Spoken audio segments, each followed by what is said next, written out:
కేసీఆర్ అసెంబ్లీకి హాజరు కావడం లేదంటూ దాఖలైన పిటిషన్పై హైకోర్టులో వాడివేడిగా వాదనలు జరిగాయి. ప్రతిపక్ష నేతగా ఉంటూ కేసీఆర్ సభకు హాజరు కావడం లేదని కోర్టు దృష్టికి తీసుకెళ్లారు పిటిషనర్ తరపు న్యాయవాది. ప్రజా సమస్యలను అసెంబ్లీ వేదికగా సభలో లేవనెత్తాల్సిన బాధ్యత ప్రతిపక్ష నేతకు ఉంటుందన్నారు. దాన్ని కేసీఆర్ ఏమాత్రం పాటించడం లేదన్నారు. అసెంబ్లీ సమావేశాలకు హాజరు కాకుంటే అనర్హుడిగా ప్రకటించొచ్చని వాదనలు వినిపించారు పిటిషనర్ తరపు న్యాయవాది. ఈ మేరకు అసెంబ్లీ కార్యదర్శికి ఆదేశాలు జారీ చేయాలని కోర్టును కోరారు. ఈ పిల్లో జోక్యం చేసుకోవడానికి కోర్టుకు ఉన్న పరిదేంటో చెప్పాలని ప్రశ్నించింది ధర్మాసనం. దీనిపై వాదనలు వినిపించడానికి గడువు కోరారు పిటిషనర్ తరపు లాయర్. దీంతో 2 వారాలకు తదుపరి విచారణను వాయిదా వేసింది హైకోర్టు.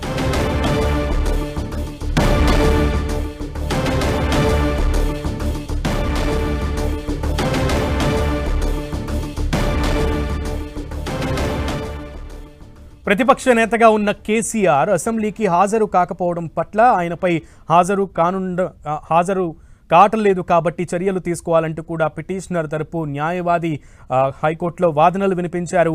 దీనికి సంబంధించి కోర్టుకున్న పరిధేంటి అనేది కూడా హైకోర్టు ధర్మాసనం ముఖ్యంగా పిటిషనర్ తరపు న్యాయవాదిని ప్రశ్నించగా పిటిషనర్ సమయం కోరడంతో 2 వారాలకు హైకోర్టు వాయిదా వేసింది. ఈ నేపథ్యంలో దీనికి సంబంధించి పూర్తి సమాచారం మా ప్రతినిధి సునీల్ని అడిగి తెలుసుకుందాం. సునీల్, అసలు వాదనలు ఏ రకంగా జరిగాయి?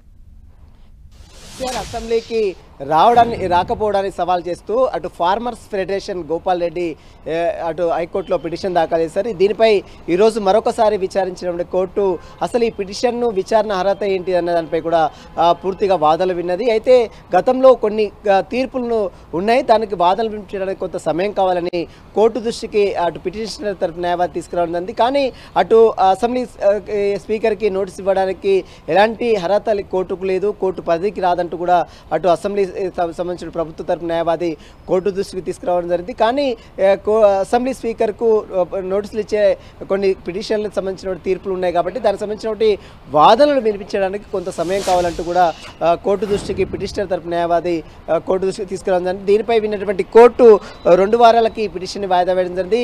అటు కేసీఆర్ గత కొంతకాలంగా అసెంబ్లీకి రావడం లేదు, ప్రజా సమస్యలు మొత్తం కూడా పూర్తిగా నిర్వీర్యం అవుతున్నాయి, తను అసెంబ్లీకి వచ్చే విధంగా కోర్టు ఆదేశాలు జారీ చేయాలంటూ కూడా పిటిషనర్ పదే కోర్టు దృష్టికి తీసుకురావడం జరిగింది.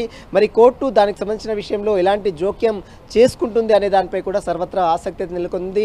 2 వారాల తర్వాత ఈ పిటిషన్ విచారణ చేయాలా వద్దా అనే దానిపై కూడా పూర్తి క్లారిటీ కూడా హైకోర్టు ఇచ్చే అవకాశం ఉంది. ఎందుకంటే సుప్రీంకోర్టులో గతంలో కొన్ని తీర్పులు ఉన్నాయి, ఆ తీర్పులను బట్టే అటు కేసీఆర్కి సంబంధించినటువంటి విషయంలో కూడా కోర్టులు జోక్యం చేసుకోవచ్చు అనేది పిటిషనర్ తరపు న్యాయవాది వాదన. కాబట్టి మరి ఈ విషయంలో కేసీఆర్ సంబంధించిన విషయంలో మరి కోర్టులు ఏ విధంగా జోక్యం చేసుకుంటాయి? ఎందుకంటే ఒక ఎమ్మెల్యేగా ఉన్నాడు, ఒక ప్రతిపక్ష నేతగా ఉన్నటువంటి కేసీఆర్ అసెంబ్లీకి రాకపోవడాన్ని కోర్టు మరి ఏ విధంగా పరిణిలోకి తీసుకుంది అనే దానిపై కూడా సర్వత్రా ఆసక్తి నెలకొని చెప్పవచ్చు. 2 వారాలకి ఈ పిటిషన్ వాయిదా వేయనుంది. 2 వారాల తర్వాత మరొకసారి ఈ పిటిషన్కి సంబంధించిన విషయంలో కోర్టు విచారణ జరిపిన తర్వాత ఎలాంటి నిర్ణయం తీసుకున్నది మాత్రం సర్వత్రా ఆసక్తితో నెలకొని చెప్పవచ్చు. ఓకే సునీల్.